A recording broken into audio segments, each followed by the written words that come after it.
Hey everyone, Jake Lloyd-Bacon here. Along with Paul Bianchi. And Alexandra Hoy.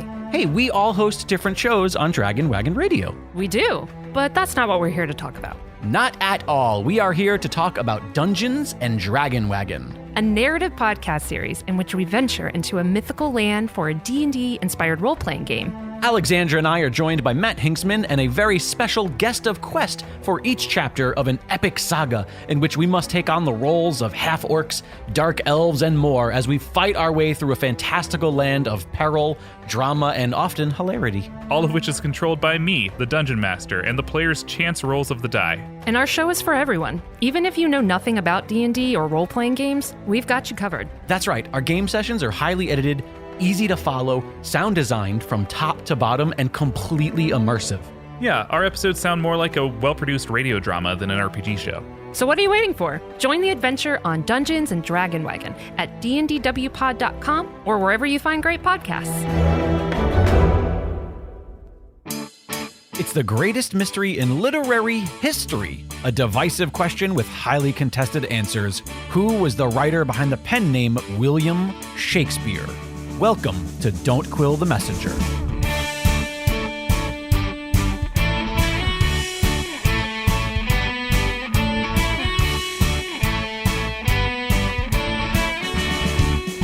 Here's your host, Stephen Sabel. Welcome back, Quillers, to another exciting episode of your favorite podcast. I know I have mentioned this before, and that is that I always do a little dance during the intro music to kind of get me excited about the episode. But today, I'm super excited, even more so because of something else that I've mentioned before. In fact, I mention her pretty much every episode, and that is my lovely wife, Annie, who happens to be in the studio with me today for this episode of Don't Quill the Messenger. Hello, my love. Hello. You've heard me talk about her because like I said, I do mention her practically every episode. It was her who pointed it out. It was she who pointed it out. It was she who pointed it out to me because she is a regular listener. Yes, like the rest of you crazy Quillers. Good supportive wife. That's right. And she said, you talk about me in your episodes. So of course I do, honey. You're a big part of my life. And because she's a big part of my life and I'm a big part of her life, guess what else? So is Edward de Vere, 17th Earl of Oxford. And I thought it'd be a great idea to ask Annie to come into the studio today for this episode to talk about what it's like being married to an Oxfordian. First off the bat, honey, do you remember the first time I ever mentioned the Earl of Oxford to you? I don't think I remember a very specific time, but I do remember that it was very early on in our relationship. And I do remember thinking to myself, oh yeah, I've heard of that before. And being like, interesting, because that connected me back to something that I experienced when I was in middle school, and which prompted me to then give you a book. That's right. And Yeah. do you remember? It was actually 2 books because there was a series. There was a book and a sequel. Correct. There was.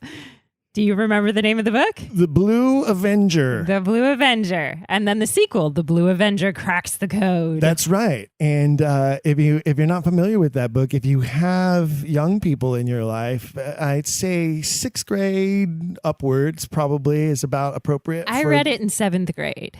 7th or 8th grade, yeah. So I mentioned Oxford to her, and she goes, oh, that reminds me of a book I read in junior high school. Yep. And, imagine my surprise because most people don't even know who the Earl of Oxford is. And for you to have come back with that, I think that was just one of the things that sealed the deal of our relationship right You there. knew it was meant to be. She's heard of the Earl of Oxford, and she just gave me books that mention him and the Shakespeare Authorship Question. Now, granted, that was the only experience that I'd ever had with the Oxford question before, of course, marrying you or being connected to you. And then further in, because, a lot of people don't know this. People ask me all the time, how'd you meet your wife? I always jokingly say I held auditions, and that's a fun way of saying that basically we met at an audition that I was conducting, and she auditioned for the play, and then I cast her as the lead in the play. And since then, I've been your leading lady. That's exactly right. But that was not a Shakespearean play. And it wasn't until several months later that we worked on our first Shakespearean production together, and it was As You Like It. Right. And you played Rosalind, the leading lady, the largest female role in the Shakespearean canon, by the way. Oh, it sure is. And do you have any recollection at all about me referencing Oxford in the rehearsal process or talking about the Shakespeare Authorship Question in that process? Well, you never actually spoke about it during rehearsals, specifically about Oxford, because you do always keep that set aside, which is smart because you don't want to get too wrapped up into the authorship question when you're trying to conduct rehearsals for a play. But I do always remember that your insight into the play was so much deeper than any other director that I had ever worked with, particularly directors of Shakespeare plays. And it seemed to come from a much deeper place than someone who was just going, oh yeah, this is the Shakespeare guy and this is why we do his plays and aren't his plays great? And your insight, especially into Rosalind, who is such a fabulous female character, invited more than the basic knowledge. So you always mentioned, our author and how his connection was about it and, why he did certain things and why he wrote certain things. And I think that was one of the things that sealed the deal for me, is if I hadn't already been in love with you at that point, I was like, oh my gosh, this man understands Shakespeare and he understands women in Shakespeare so well. And then that clued into further conversation about Oxford, and for me became one of the reasons why I started to explore the Oxfordian question a lot deeper, aside from just getting to know you more and more. Was this is a man who understood women very, very well, and for a woman who was enthralled with performing Shakespeare and performing the women of Shakespeare, the insight of Oxford's life was so much deeper than anything I'd ever learned in school about Shakespeare and, the very little that we know about the man from Stratford-on-Avon. So for you, there was a connection, there was a gender connection for you. Absolutely. I mean, because I had gotten into Shakespeare when I was, I've been in theater since I was 7 years old, but I really started exploring Shakespeare when I was maybe just 11 or 12. And I did my first, performance of A Midsummer Night's Dream and played Helena because I was the tallest girl in the cast. And then, it became de facto casting. Yeah, pretty much. Well, I wanted so to bad be to tall play sometimes. Titania. But, it does. And Helen is an awesome character. And since then, I just started reading more and more of Shakespeare's plays. And I was like, oh my gosh, I want to play Juliet. I want to play Portia. I want to play Rosalind. I want to play them all because they are the most well-written women, I think, in most of literature, quite honestly, and not just plays, but, you tie that into the most beautiful language that an actor can experience. And these women who are so well fleshed out, and it became my dream to play all of them. And you don't believe that the guy from Stratford could have developed this understanding of women based on the relationships that he had with the women in his life that we know of? I had never really thought about that until I met you. And it wasn't until, because I always just enjoyed the work for the work and didn't really think much about the man. And even though I've been to London and I studied in London for quite a few months, and we took a field trip to Stratford and, experienced the whole Shakespeare Disneyland that whole area is, I never really cared, quite honestly, until I met you. And then you started bringing up questions by saying things like, and you didn't force feed it down my throat by any means. You just started to bring up questions like, okay, well, did you know that the man from Stratford, Shakespeare, never educated his daughters and never taught them how to read, and that we know very little about him in general and his connection to women, and then in any logical mind, but especially my mind, who was so excited about the idea of all of these fabulous Shakespeare female roles, it started to not make sense. I started to go, well, how could that be? How could the man who wrote all these fantastic female characters not even want to share them with his daughters and not even want to expose them? You know, you and I have 2 daughters, and one of the things that we like to do at 2 a.m. when we're dreaming together is when we've cast when our we just come Shakespeare home plays. from a cast party Right, or, just or come a home late from night a cast rehearsal. party, is we cast our children in roles in Shakespeare, and we're like, won't Stella make a great Hamlet one day? And someday you're going to play Lear, and Stella and Sienna will be 2 of your daughters. And, you know, we do that. And it's one of those things where it's just like, it's natural that if you had daughters and you had the capacity to write these fabulous female roles, would you not go, hey, wouldn't it be really amazing to share these with my children?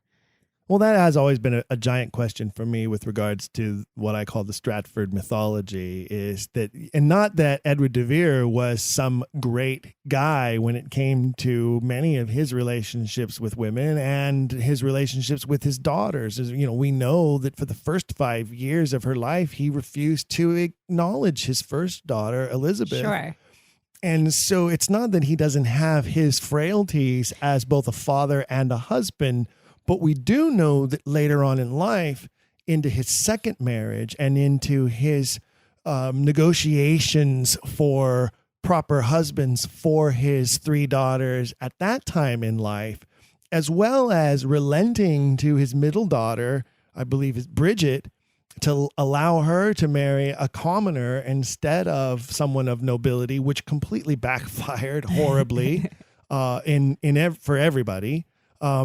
We do get a sense of the same things we see in the plays occurring in the life of the man, as opposed to the Stratford guy who doesn't teach his daughters to read and write, most likely because he himself could not read and write, who has no affinity for his wife whatsoever in anything that we know, including the giant second best bed aspect of the will.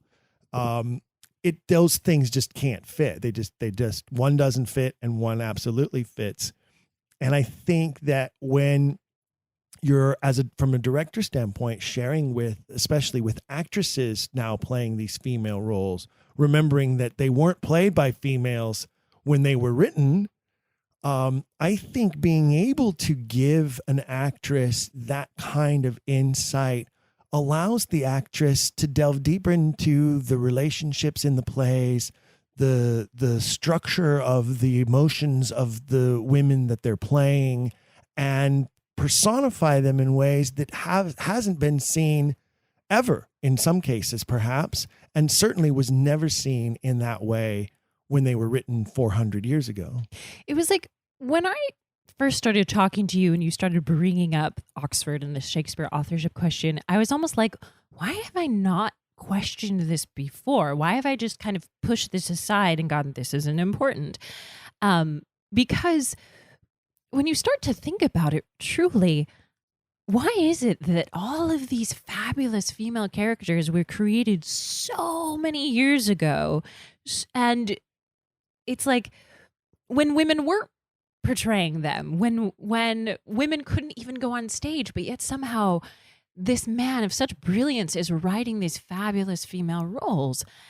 And then you start to go, well, how is that possible if he's in that environment? If it's the Stratford man, if he's in that environment, how could he have written these wonderful, this is like the precursor of feminism, because they are all so well fleshed out and they're so eloquent and so many of them are so empowered. Empowered. Even we talk about in Shakespeare from an actor's perspective, you can spend your entire career performing Shakespeare roles. You can spend your whole life, whether you're a male or a female, you can spend your whole life playing Shakespeare roles. There will always be a role for you. You can start with the roles like the little changeling child in A Midsummer Night's Dream, which our daughter Stella performed last fall as the ripe young age of 4. Her debut on stage. You can go through Child Macduff, right? Which is kind of an open-ended age there. There's the young child in Coriolanus. Yes. Is another role. The princes in Richard III. Yes. Through Juliet, Right. who is just turning 14. Yeah. All the way to Queen Margaret. Who's in her Richard 60s or III. 70s, right? Right. Who yeah. is who, and talk about, you could play Queen Margaret for 30 years of your life if you begin with Henry VI Part 1 and work your way all the way through Richard III. So when you look at it from that perspective, you see that there is this maturity happening, not only through the text, but also through the lives of through the life of the writer, but also through the lives of the people the writer is connected to and the relationships that he has with those people. Absolutely. And that was one of those things too, where it was like, once we started having the dialogue more and more about Oxford versus Stratford, it was like, well, duh. Why had I never thought before that pretty much all of these Shakespeare plays are about people of the upper class or nobility? And how could a man, a little country bumpkin from Stratford, how could he know to write about all of this? And also, I remember when I gave you fairly early on, I think, in our relationship as a gift, again, I gave you another book, and it was the Shakespeare's Guide to Italy. And at that point, I hadn't even thought about, it's because it's a really good Oxfordian book. But I had thought, here's my husband. He's Italian. He likes Shakespeare. He's going to get 2 in 1. Here we go. Shakespeare's Guide to Italy. And you read that book and you were like, this book is awesome. And Richard Rowe's book. Yes. And Richard Rowe, in writing the book, does something. He's also very subtle. He's very Socratic, just like I am when I'm directing. He never says mentions Oxford. No. He just points out that the writer had to have been there. Oh, absolutely. And I think, I had never known that the guy from Stratford never actually went to Italy. And then you were like, you should read this book that you gave me. So I had never read it. So you gave it back to me. You're like, you should really read this book. And I did. And I just remember being fascinated by all of the details by it. So then, of course, it's like, well, absolutely. There's no way that somebody who had never been to Italy could ever have written about this. It's just impossible. It's unfathomable. In fact, there are Italians who believe that Shakespeare was Italian, sure, because of the details course. that you find in the Italian play. God, he's got like almost half the plays in his canon set in Italy, right? I think it's 13. Yeah, but more set in Italy than any other place. So you're just like, well, of course, how could a guy who, never ever left Stratford or London area ever have, one, been that fascinated with Italy to write about it, or have known that much about it to write so meticulously and so detailed about all of that information?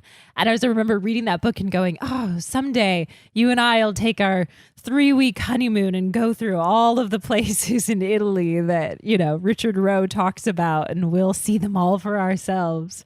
Someday it'll happen. In another episode, I was talking with one of the Shakespeare Oxford Fellowship's top scholars who goes to Italy every summer now for like the last 5 years, Michael Delahoyde, and we were talking, and he was talking about how much Oxford loves Siena. And I was explaining to him that we named our second daughter Siena after the city in Italy with one N. And I told him about how we had planned this whole Richard Rowe's Guide to Italy tour. We had it mapped out. And when we discovered that we were pregnant and having our second daughter, Siena, and that's how she got her name. So we still have yet to make that trip, but I promise it will happen. We might be 70. We might be Lear's age. Yeah, Lear and Margaret traipsing around Italy. And so back to that, one of the things that I was going to talk about is when we talk about these empowered female roles, even Juliet at 13 years old is such an empowered female in that here she is and that play is set technically, I think, in 15th century. Mm-hmm. It's like the late 1400s. So late 15th century Italy. Even in that time, here she is standing up to her father saying, I do not want to wed this man. At the risk of being ostracized from her family and thrown out into the streets to fend for herself, she still stands. She knows what the punishment would be to stand up to him the way that she does. And the way the text is written, if you look at the Caesarea, and you know, because you've seen me direct the play, if you look at the way the text is written for Lord Capulet, he strikes her, and he makes no bones about it. He strikes her twice, and he strikes the nurse, and he's gonna strike her again before finally his wife says, "You are too hot." Right. And says, if you mar her, then what? Nobody's going to want her if she's then all what messed do we up. have? Right, And my fingers itch, he says, which is an Italian way of saying, I want to hit somebody. Strike her again. Yeah, right. But she knows that that's what's going to happen, yet she risks it anyway. She still stands up for him. And that type, as you say, like early feminist writing, bespeaks a man who does see a different value to women than most of the men around him in his time period. Well, and it might not even be, like you said, he had a very tumultuous relationship with his wife and his daughters. So yes, that influenced it. But I mean, obviously a huge portion of that is his relationship to the Queen and his reverence for her and his respect for her and their relationship. And you do see that come out so amazingly well. And it's hard to believe that a man who was not that tied into such a fantastic woman, think about it. And you've said this before plenty of times, Queen Elizabeth being probably the most powerful woman who has ever lived. And I'm not going to contest you there. I know plenty of other powerful women too, but she's definitely right up there. I don't think that you can argue in modern times. You might say, oh, well, what about Margaret Thatcher? Maybe Golda Meir, maybe, except that they didn't have the power to take off your head. Exactly. Right? They weren't ordained by God, sovereign of their nations. Right. So I don't think that you can make that comparison. You go further back, Cleopatra. But look at what Cleopatra had to do in order to maintain her power. She had to attach herself to the powerful men around her, including what many people don't know about Cleopatra was before Mark Antony was Caesar, before Caesar was Herod.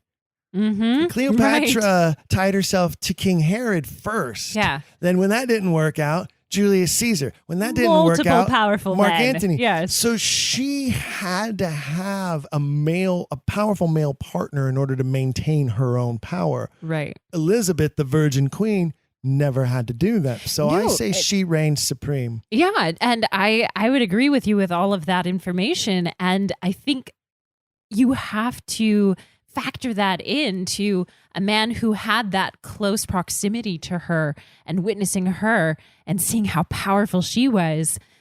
And it then to me becomes a no-brainer. It becomes, well, is this the guy who was living in the court of Queen Elizabeth and seeing day in and day out this extremely powerful woman and having this relationship with her? Or is it this man who lived around the same time, but didn't have that exposure to her? Going along those lines, so then the next Shakespeare play we do together is Macbeth. Correct. And you played Lady Macbeth. Yes. Now, how does that further inform you as with regards to the Shakespeare Authorship Question and the Oxfordian premise? I think with that, and then I still stay in that aspect of our relationship, you were still kind of cluing we in were not here and there. married yet. No. We We were just those crazy people who had started a theater together before we were even engaged. But that's a true story. Totally true story. But I just remember again, Lady Macbeth is another very empowered woman, and she guides a lot of Macbeth's choices. I think quite honestly. Guides? Did you use the word guides? his choices? Well, I would say he's kind of a pawn. I'd say controls. Okay, guides was maybe a little bit of a, but he's her pawn in a lot of this whole play out. Maybe, is he the pawn of the witches or he's the pawn of Lady Macbeth? But, she's the one who is controlling all of this. And I think at that point, my exposure to Oxford was still surface level. We were still starting to just kind of engage in this conversation. But I think at that point, I was aware, obviously, that that this man from Oxford was such an integral part of your belief system and that he had this strong connection to the Queen. And I think for me, that played a lot into... So here's Lady Macbeth, who was written as this character who's not quite queen at the beginning of the play. She does become the queen, but she always has this struggle with herself about maintaining the power once she has it. And eventually it drives her to madness. It was like, okay, we got here by means of, murder. It's not like I was born to this throne. We murdered to get here, and how will we hold on to it? And that's a very different type of power than Queen Elizabeth had, which was, I am ordained to sit on this throne. And ultimately, I think that struggle is what makes Lady Macbeth, is this woman who's playing with power, and you can see all of that power that seeps into her. But also it's her frailty is that struggle with power. Well, there are scholars who will argue that Lady Macbeth is a characterization of Catherine de Medici in France. Okay. Right. And her machinations. But I do think that there are parallels with Elizabeth in that though Elizabeth was quote unquote ordained queen, there was some question to her legitimacy in the sense that she was the daughter of Anne Boleyn. And does that technically make her a bastard child? Sure. Especially since her sister and brother were more legitimate heirs and are now dead and gone. Well, and I think for any monarch, there's always this sense of I'm in here and I'm at the top spot, but will I be able to hold on to it? She's the heretic queen. Right. The Pope had a, claim on her head. Reward, you won't go to hell if you kill this woman, right? You've said that one to me recently. And multiple others. So I think that embodies an internal struggle that a lot of people at that high level probably have. I would say most of them do. And it's, I recently watched for the very first time Richard II, and there's another person continuously struggling with, will I hold on to this power? Can I hold on to this power? And you don't write that. You cannot write that, I don't feel, unless you see somebody who might be consistently struggling with holding on to their power. And that famous story that when Elizabeth saw the performance of Richard II, she was very bristled and upset and turned to, apparently, I may have this wrong, but I believe it was William Cecil who she turned to and said, "Know you not that I am Richard?" Right. Right? That she felt that there were powers out to depose her. Sure. Of course. And I think, you and I have, and you did such an amazing job, I think, and I know you hate that word and I've used it twice already. You did such an incredible job of seeping in these, just kind of trickling in these little tidbits about Oxford without giving me too much to go, I'm overwhelmed. You did eventually give me Mark Anderson's book to read, Shakespeare by Another Name, which to me at the time was a lot. Obviously I got through it and I read it all, but it was a lot of just so much information. And for me, it's been... It can be dense. Yeah. And I remember thinking a couple of times, I was like, I'll go back to The Blue Avenger. That one was an easier read. But Mark's book obviously gave a lot of information, and I kind of pick and choose and gleaned to the things that I felt were the most important to me, as in, okay, what is it that I cleave to the most that makes it the most evident to me that this could be the guy who wrote Shakespeare's plays? But still at that time, I was not completely sold. And And you let me discover it on my own. You didn't just go, this is what I believe in and this is why you should believe it too. It was very much, it was like, okay, our relationship is not contingent upon me converting to Oxfordianism or anything, but you gave me enough and in the right ways for me to start asking the questions myself, right? For me to go, hey, this doesn't make sense. And like I said, it was like little things in my brain that just went click, that went, why have I never thought of this before? And I didn't. And it just wasn't important enough to me. And that's surprising to me too, because I know also how much, what a fan you are of the works of Tennessee Williams. And you would never say that about Tennessee Williams. Never, right? And that's like, yeah, absolutely. Like you know so much about Tennessee Williams, and it's one of the reasons why you love his work so much. Right. And I even like the obscure ones. I remember when I was like, I want to play Alma and Summer and Smoke, and you were like, what? The what? and I was like, oh, but there's so much of the author in it. There's so much of the author in Alma.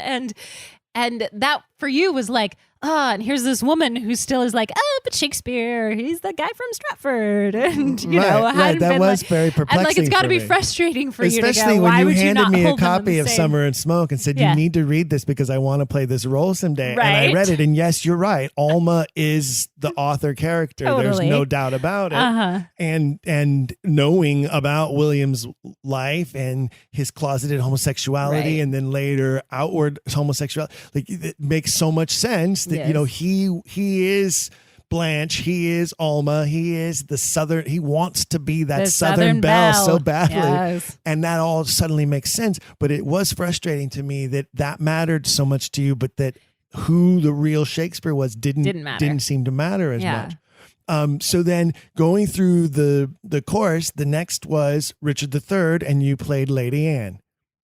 Was it Richard or was it? No?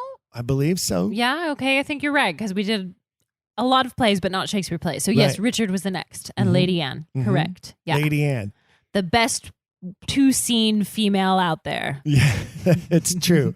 I get a great scene at the beginning. You get to sleep backstage for a while and then wake up to go back on stage again. Yeah. Suddenly you went from the largest leading female role in the canon, one of the most coveted leading female roles in the canon, to the two-scene Lady Anne. See, that just goes to show that I don't always cast you in the lead or always give you the best part. That's true.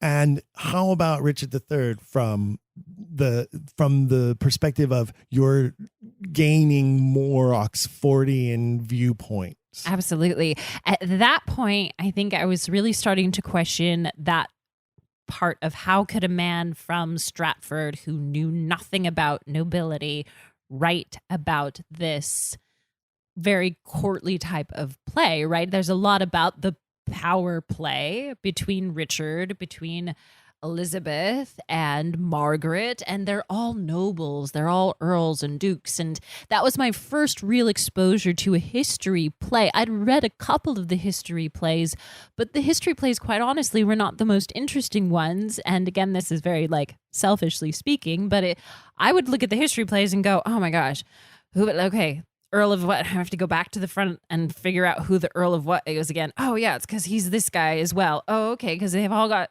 2 or 3 names. My cousin Westmoreland. So, yes, exactly. Wait, who's Lord Westmoreland Neville. again? Wait a minute. Are you Westmoreland or Neville? I don't know who you are. Oh, it's the same guy. Okay, so they're very dense.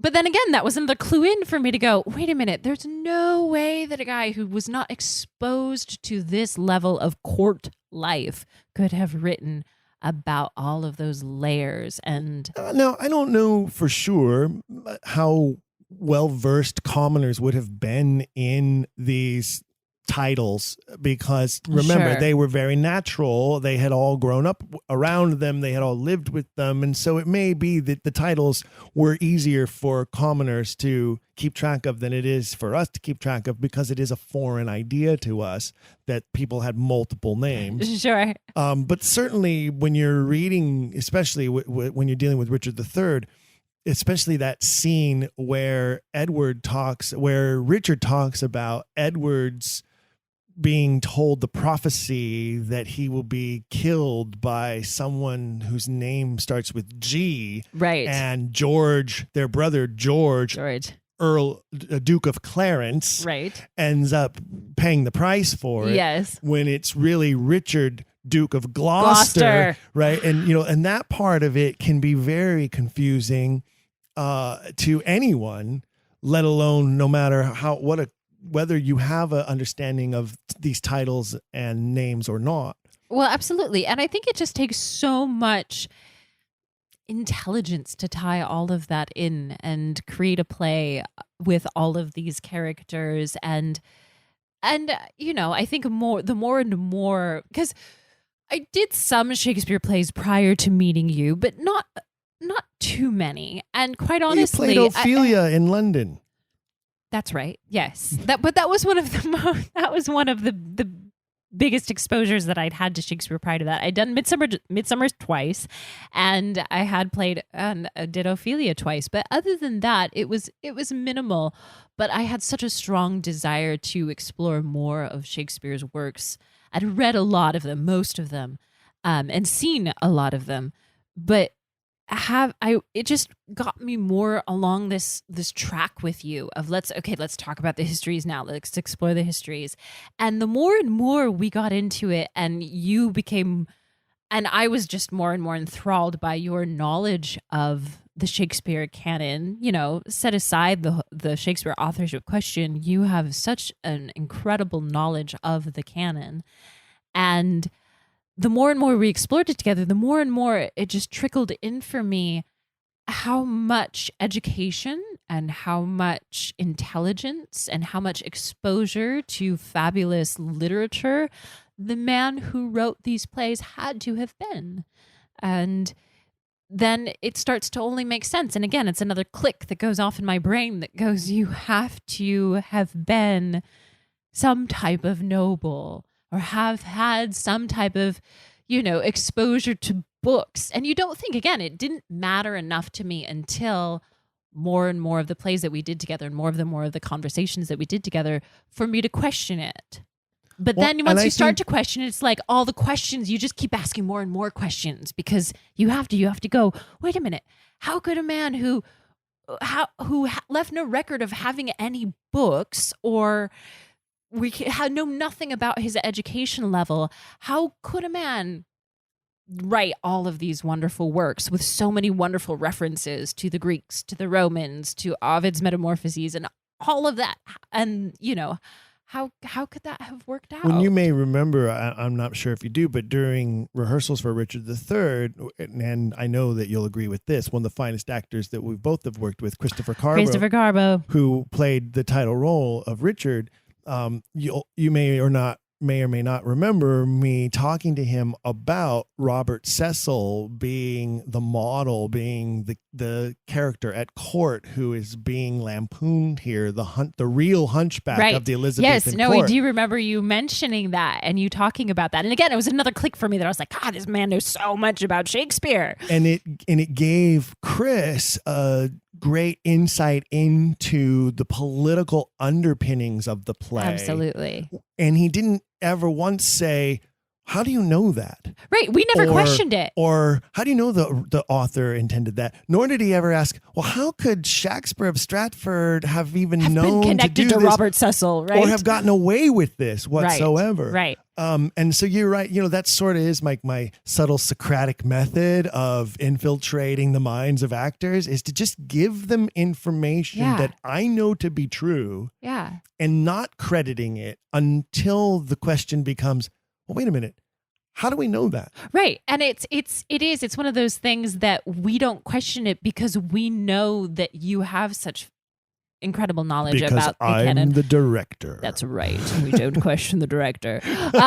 No, we do sometimes, but all the time. Kidding me? Actors, egos, all the time. But I think for me, it was, and I don't remember Chris's response to it exactly, but I think for me, it was just another feather in your cap that was just okay, this man knows what he's talking about. He did his homework. So, yeah, he did his homework. And He's not directing blind. We're not lazy per se actors, but it's really nice to know, oh my gosh, I'm working with a director that can collaborate with me so well on creating these roles by filtering in these little layers. And you're so good about how you do it too, because obviously it's like once we get to that point in the rehearsal process where everything is blocked and staged and we're far enough off book that you can start filtering in those little layers. Those are my favorite rehearsals. Of Those course. the working rehearsals where Ah, we're those are the now rehearsal- in the place to start talking about motivations and why the movement is what it is, or let's change it if it doesn't make sense, or whatever the Well, case might be. Those were the rehearsals, and it wasn't a Shakespeare play, but those were the rehearsals where you and I fell in love, and it's very true, and that's because your passion for the text, whatever it may be, but a lot of the times it is Shakespeare, your passion for the text, your knowledge of the text, and your willingness to collaborate with the actors on it is for me anyway, was so It's how I inspiring. seduced you. It was seducing. It was absolutely how it all got clinched. But it was like, there's nothing sexier than talent, but there's nothing sexier than talent coupled with knowledge. And for me, that was what sealed it for my connection to you. And I started to learn more and more about your process as a director, obviously now since I've worked with you on so many plays. And it's interesting too, because now I had a time where I was like, I need to go off and I need to do a show with another director just to experience it again. And I came back and I was like, I never made such a worse decision. Is that the Lear production? Yeah, and I was trying to forget that in so many ways. But also were you Regan or Gonorrhea? You don't even remember. I was I'm sorry, I was don't. Regan. Regan, that's right, yes. Regan. And I think for me, it was just frustrating because I was working with a director who, one, didn't have the process that you do, which is, I think, a no-duh process afterwards. You're like, oh, why don't all directors work in that type of process? But also just didn't have the depth of knowledge that you do. And I think it ties back to the Oxford question, because the reason why you have the amount of knowledge that you do is because you started questioning at a young age, at an early age, wait a minute, I don't think that all of these fabulous words and all of these fabulous works could have been written by this man from Stratford. So I'm going to start reading about the Shakespeare question, and then tied you into Oxford and Edward de Vere. And there's a reason why there's half of our library at home is questions, it's all either complete works of Shakespeare or questions about the Shakespeare Authorship Question or books about Edward de Vere. And it's because So that is one of the downsides of being married to me is my library. Well, no, not for me, because I'm a book nerd too. But my library kind of gets pushed to the side of like, okay, here's Annie's little yoga books next to Stephen's huge collection of My 12 copies of the complete works. Yeah, you're like, Each from a different publisher, each a different version. and here's this tiny little corner for Annie's Bhagavad Gita. Yes, my other passion is yoga. But anyway, tying that back into it is like, I wish, quite honestly, the sad part for me is that there's so many books on those shelves that I just don't have the time to read because You don't have to read them. I tell you all about Yeah, them. that's true. But quite honestly, I would really love to sit down and read one of those books at some point, and especially those books that you're buying more and more all the time. Is these books arriving from Amazon, because now, especially with your connection to the Shakespeare Oxford Fellowship, you have to be staying abreast of the books that your peers are writing. I do my best. Yes, no, I think you do a fabulous job, especially because you're also a dad of 3 children. And so but that's tying back to that you take the time and you have such a deep level of knowledge, and it's because you were inspired to question and you were inspired to learn more, which brought you to Edward de Vere, the Earl of Oxford. And gave you so much knowledge I that don't nobody ever- else who hasn't questioned that much has. Well, and you know that one of my pet peeves as a director is I don't want actors on my stage speaking words that they don't understand. Oh, And I that's don't want them infuriating. playing scenes that they can't comprehend. No. I want to provide them with what they need to know in order to play the scene properly. And I don't believe that you can do that without having done your proper research on the text and the basis for the text and where the author was trying to come from. One of the great examples is the next Shakespeare play we did together was A Midsummer Night's Yes, Dream. Midsummer. And you played Titania. Yes. And Finally. one of the great, yes, she finally Got to play Titania. Yeah. One of the great examples is from that play, and it is the scenes with Bottom and who Bottom is and where Bottom comes from. And when you understand that Bottom is this caricature of the Duke of Alençon, and that there is this connection to the potential wedding plans between the Queen and this ass from France, suddenly the fact that Bottom refers to the fairies as Monsieur, the fact that Bottom makes these really weird jokes that would not make sense any other way, including the one he makes with the mechanicals when he asks about what beard should I play it in, when he agrees to play the role of Pyramus. What beard should I play it in? And he makes this whole joke about beards and makes the whole joke about how some Frenchmen can't grow a beard, and it's because the Duke of Alençon had trouble growing a beard. When you explain that to an actor playing the role, the light bulb goes on. Yeah. They can put the humor beneath it, and now the scene makes sense to them, which means it also makes sense to the audience, even if the audience doesn't know the context. No. But because the actor does, the scene is funny and it works. It's one of the reasons why people get turned off from Shakespeare is because, you and I say this many times, is because they've probably sat through a really poorly performed Shakespeare play with a bunch of actors on the stage who didn't really know what the heck they were saying. Shakespeare's the only writer who gets blamed for bad productions of his work. Exactly. No, it's not Tennessee Williams' fault that if play you go was bad. see a really but- terrible production of A Streetcar Named Desire, you don't go, I'm never going to watch another Tennessee Williams play ever again. I hate that stuff. Right, but you see a bad Shakespeare play and you go, oh, I can't sit through Shakespeare, right? People I start hate to go, Shakespeare. oh, I can't. And it's like when you see the difference, and we've sat through Too much bad Shakespeare. way too much bad Shakespeare. Life It's- is too short it's to sit through bad Shakespeare. Except for some of the really enjoyable conversations that we have lashing it After the play? afterwards. Sure. Yes, yeah. Oh, what they did wrong here. I what know they we did sound wrong like there. such elitists now, It's but true, but- but it is true. And and you and I know better than anybody the difference between that really crappy play and the really wonderfully well performed ones. And it all makes the difference in having the actors on stage knowing what they're saying. And quite honestly, he's brilliant. So when you know what you're saying, that's more than half the battle, because you've been blessed with this fantastic language and these wonderfully nuanced directions. And I know you spoke about this in one of your earlier podcasts with the other actors, Hillary and Alex, and it was a lot had to do with like how he would trickle in and layer in those stage directions. And when you start to clue into the author's motif and how the author wrote, it all makes sense. It's like, And you it all don't need becomes, all and of it. each play becomes easier. Each play becomes so much easier. And Right. it was I was blessed to, when I was in London, and I had such a fantastic training in London, and I got to perform Ophelia. And after that, I did an internship with Theatricum Botanicum. And I understudied In Ophelia Topanga again Canyon, in Topanga Canyon. in Yes, California. yes, in Topanga Canyon, California. One of the preeminent Shakespeare companies here in Los Angeles.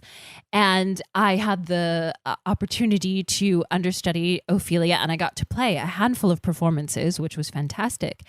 And I also took a class on scansion, and it was fabulous. And so I had this wonderful training through high school, through college, through my studies in London, and then my internship at Theatricum Botanicum about caesura, scansion, and how the author wrote. Now, none of them were Oxfordians. I can tell now that obviously and none of them had that. And that actually would be probably the only Oxfordian that I'd had connection to prior to you was that literature teacher who recommended that I read Blue Avenger. And I'd love to can reconnect with her and ask her what her thoughts are about Oxford now that, I'm twice the age that I was then. But that being said, I had this knowledge from the actor's standpoint. And so when I met you and I started connecting to you, I was like, wow, this is a man who never studied in London and never did this, never went to USC and got their degree in theater and never had this fancy internship at Theatricum Botanicum like I did. And I was so bent on having this great education, but you knew all of it. And I was like, wow, this man just knows it. It just came to me naturally. I didn't have to do anything. Well, just I like woke up knowing it all. You know who that sounds like? That it sounds like a man from Stratford. Get out of my head. No, it's because you read and you learned and you asked questions. And I didn't know that until obviously I sat and talked to you more and more about it. And Oxford became this, third party in our relationship. And it wasn't until then I just thought, wow, he just knows. Okay, but even still, after having these Shakespeare plays with me and after me sort of trickling it into you and over the years, even still, it wasn't until most recently, like within the last year or so, that you really finally went, okay, this is a thing and I am now becoming as passionate about it as you. And tell me about what happened. How did that happen? I mean, and I quite honestly, I feel a little guilty saying it because again, it's part of me that's like, why did it take me so long? And it was, I remember after we did Midsummer Night's Dream. You were afraid of being labeled a conspiracy theorist. Maybe, but part of it was that I was just like, I don't know that it's still... And it's even worse than that because it still didn't matter enough to me. And I read Mark's book on our cruise. It was when I read most of it, quite honestly, up on that quiet deck on our cruise that we took right after doing A Midsummer Night's Dream. So then it was that point where I was like, I have all of this knowledge. I'd read the Shakespeare's Guide to Italy, which had influenced that. I'd read Mark Anderson's book, Shakespeare by Another Name. We went and we had seen Anonymous, and I was like starting to clue in all of these outside sources to influence it and back up. But I think at that point I was still going, okay, I have this in my brain and I have this husband he's very passionate about it and he's teaching me more and more about it all the time. But I can't just go, well, I believe it because my husband believes it. I have to know it for myself. So which means I can't just take his word for it. I have to go out and read the books. That wouldn't be very feminist of you. No, I have to do the research myself. And I have to learn about it myself. So what did it for me is you had, once you started doing this podcast, you had an episode where you... spoke to Shahan. Wait, but before that was I went to Oakland. You went to Oakland. And I gave my presentation in Oakland. And you practiced your presentation for me. Right. And then they uploaded it. Yes. The video. And we watched it. And we watched the video because you were like, oh, I want to see, because I didn't get to see your presentation because I wasn't there. Yes. And we watched the video, and the very next video that came on, do you remember who it was? I do. It was Tom Renier. Yes, that's right. Doing a presentation at a place in Florida. Yes. Gable Stage in Florida. Gable Stage in Florida. Okay. I'm not going to call you out on this one, but you went to sleep. I fell asleep. Yeah, you went to sleep. Well, you just did call me out on it. Sorry, Tom. Sorry, Tom. It's just because it was stuff I already knew, Tom. That's all. But no, he was really tired. And I didn't know it. But I sat and all of a sudden I was like, oh, I should go to bed too. But this is really interesting. Oh, okay, but this is like an hour and a half long thing. I have to wake up early in the morning and it's already really late, but I'm still watching.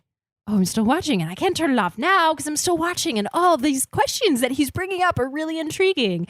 And it was I think part of me is guilty that I haven't read more books about it because I'm a book person, right? And I'm like, oh, to be learned, you must read books. But I'm a mom now, and quite honestly, my scope of reading is a lot of, brown bear, and these days, and, give a mouse a cookie and those types of things. Gerald and Piggy. Oh, Gerald and Piggy. So, I always like to joke with my friends. I was like, I read like 5 books a day, but, they're kids' books. Magic School Bus doesn't count. Yeah, I know. But so it's been a long time since I've really read a book. And I felt guilty that my exposure to this had been nothing beyond reading Mark's book. So I was cluing into Tom and watching him do this presentation and going, okay, maybe this is it. Maybe this is the research that I'm doing on my own, is watching not just my husband's, because I need to be the supportive wife, but now I'm going, oh no, I'm continuing to watch this because I'm really interested, because I could very easily just turn this off and go, I did my supportive wife duty. I watched my husband's presentation, but no, now I'm watching this presentation because I am truly 100% interested in learning more.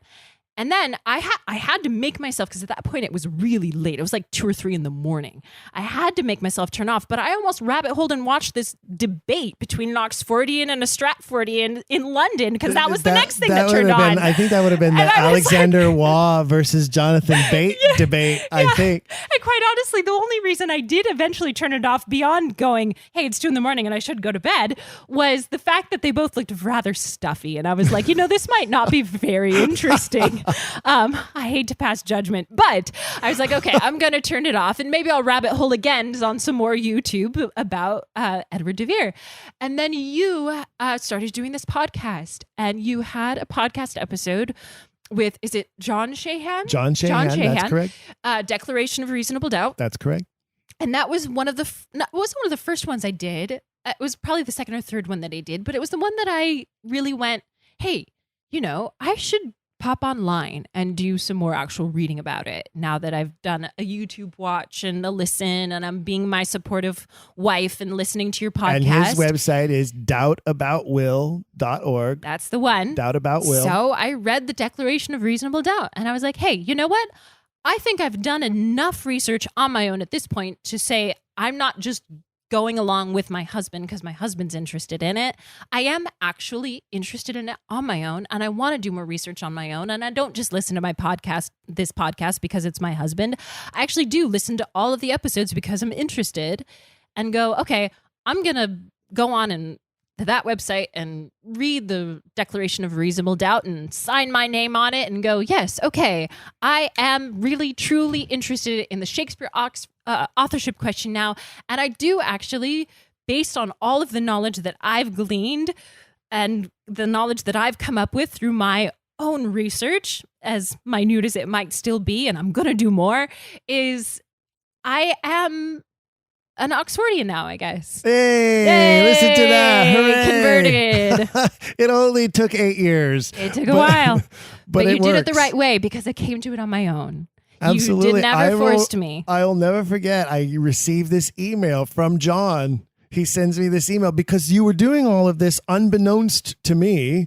I didn't want to tell you because I didn't want you to influence it. I wanted to do it on my own. That's great. And I get this email from John, and he says in the email, "Dear Stephen, you'll never guess who signed the Declaration of Reasonable Doubt today. None other than Annie Freeman Sabel." I was like, oh my God, that's my wife. Yeah. And you came home and I was like, you signed the Declaration. You said, yes, I did. I read and it. I did it on my own. Yes, that's fantastic. Yes. So there you have it. There is the path to Oxfordianism, right? Our illustrious engineer Jake is on his way. He is on that path, and eventually we will get him to sign the Declaration as well. It's getting close, I'm sure. Yeah, and then he too will have no choice but to profess openly and loudly that he is indeed now an Oxfordian. He's not there yet, but we're working on it. You know, one of the things that I really like, though, is that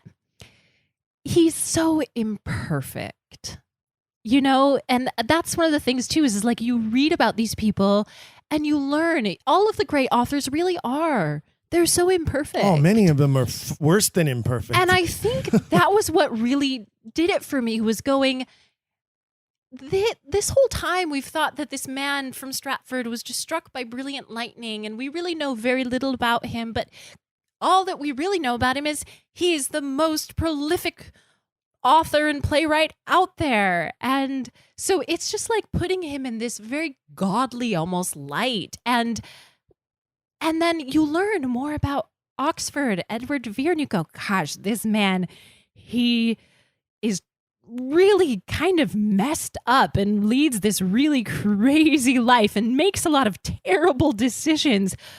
But you know what? We'll forgive that because he's incredibly intelligent and he wrote the most magnificent plays in the English language. He is, in fact, ultimately human.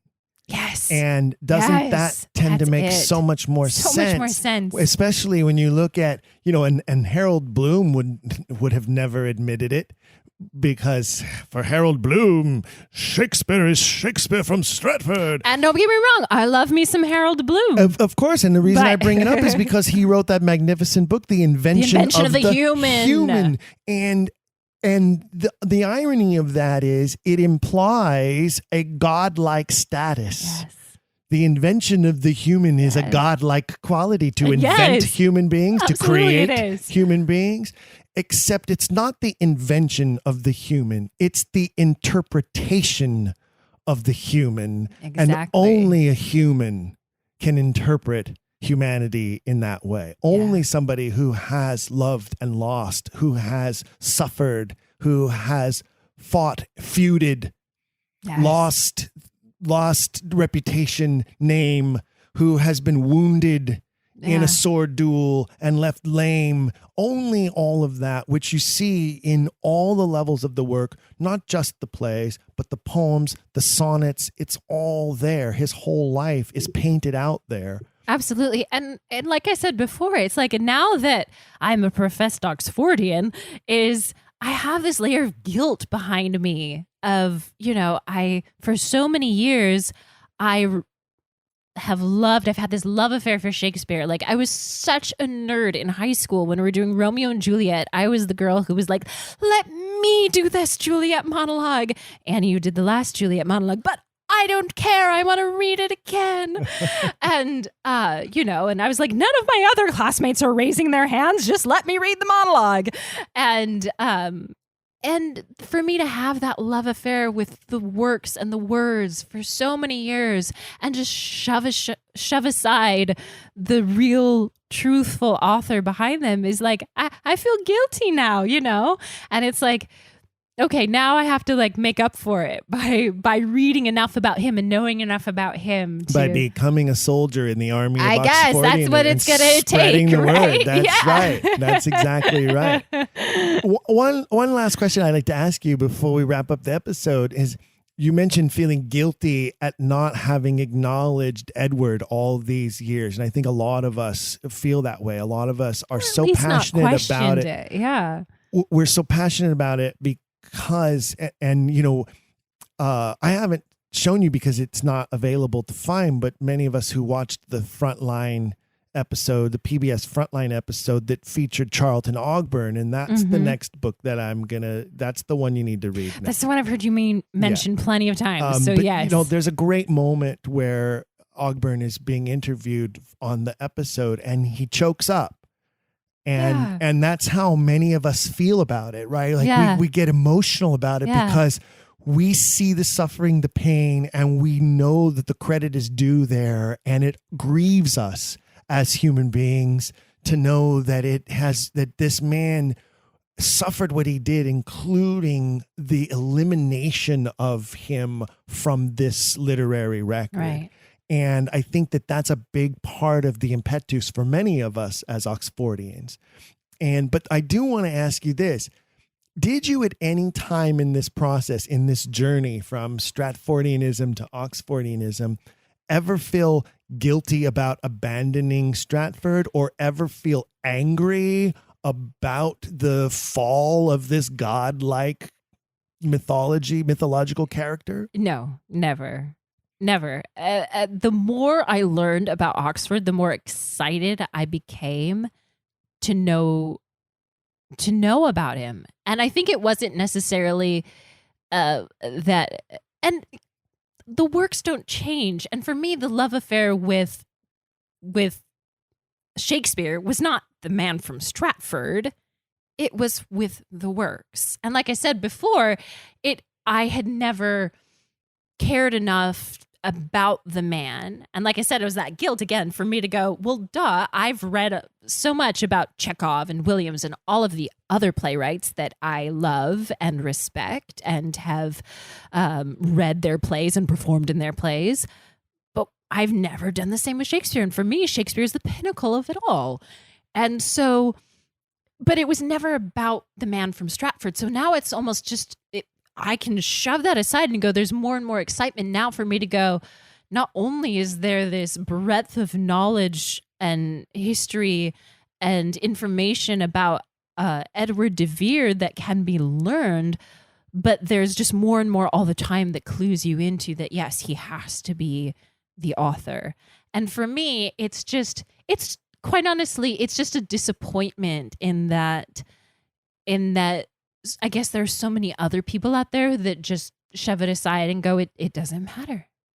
And not even, I almost say it's okay. Yes, it is kind of crazy to me that people can be staunch Stratfordians, but at least they're passionate enough about the works and to be passionate about that as well. But that there are plenty of actors, especially out there, who just go, it doesn't matter. It's the works of the works. I think that's a cop-out for many of them. I truly believe that I think so too. I think a lot of actors use that as an excuse to not get involved, to not engage, to not have to choose a side, or laziness, to not have to actually do the work of learning about it. Well, and for me, it's just because I am such a book nerd. It invites, and I'm a history nerd too. I mean, not nearly as much as you are, but I always loved history and literature beyond Who are you calling theater. A history nerd? Oh, Stephen, really? But for me, my favorite subjects in high school, beyond theater, of course, was always literature and was always history. And I loved being able to connect them together. And so for me, it's not, I can shove aside Stratford and go, good riddance, because this is so much more interesting. And again, like I said before, it's almost even more interesting to learn about his frailties and to learn about the mistakes that he made and to learn about those things that he did where we're like, oh my gosh, really? He did that to his wife and he wouldn't acknowledge his daughter, and oh God, he slept with all of those people, and all of that is because, again, it taps you into, this is a human. This isn't, a man that has been struck by Zeus's lightning with all intelligence. It's just, that makes it more and more interesting. It's funny that you mentioned Zeus's lightning, and there's the great quote from Mark Twain, Samuel Clemens, and I'm going to butcher it right now and paraphrase it to pieces, but basically what he talks about is that when you go through Stratford and you see a trail of chipmunk tracks, that's how you know Hercules has been here. And so, Hercules, right, son of Zeus, struck by Zeus's lightning, is a great metaphor because Mark Twain used that same metaphor. There we go. Me and Mark. And so we can either believe in a Hercules or in a man who endured Herculean efforts and Herculean obstacles in order to bring us these works. Yes. He even mentions them, and he even mentions the Alcides 12. He says, may it be in Taming of the Shrew, may it be more. I think it's Gramio who says, and may it be more than Alcides 12, right? Basically tearing apart the Hercules myth of the labors of Hercules. Yeah. And this was definitely quite a labor, and had to have been a tremendous labor. All the more reason why it's important that we do our best to make sure that he gets the credit he deserves for. No, I'm itching. I literally wish that I could just, be at the point in my motherdom to go, okay, kids, you're going to grandma for a week while mommy goes off to Shakespeare Oxford Fellowship Conference with daddy and just nerds out for a whole week about all of this information, because I'm fascinated now. Like those are the things, and that's one of the reasons why you and I are, a match made in heaven, as corny as that sounds, but we really are. And one of the reasons why is not only do we finish each other's sentences, but we finish each other's Shakespeare quotes.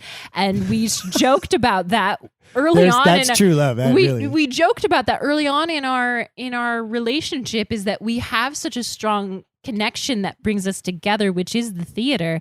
And even deeper than that now is this connection to the man who wrote the most fabulous works of literature out there. And to me, I just well, there's no Hartford, Connecticut in your future this year, my love. No, there's not. 2020, Ashland, here I come. That's it. That's exactly it. And I'm sure our fellow Oxfordians will be so pleased to have you there. Oh, in fact, you will be the new belle of the ball, my dear. I'm excited. I'm so pleased that I invited you in today for this episode, not only because I love you so much and it's fun to talk to you about this, and as you have pointed out, we talk into the night about it quite often, but also I think it was important for our fellow Quillers to hear your journey as an Oxfordian, and I think hopefully it helps them identify where they are in their journey.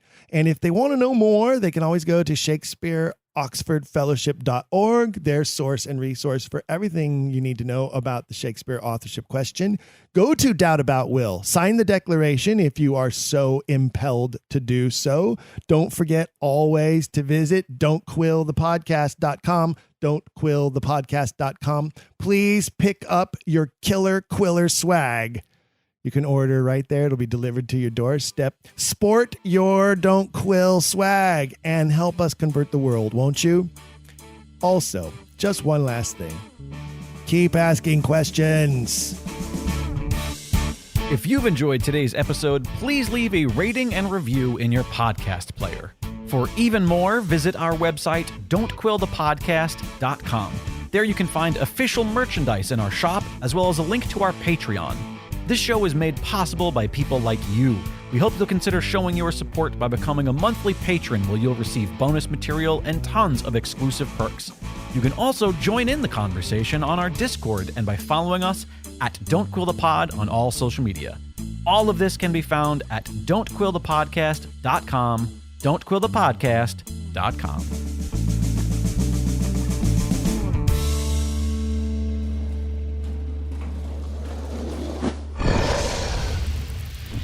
Dragon Wagon.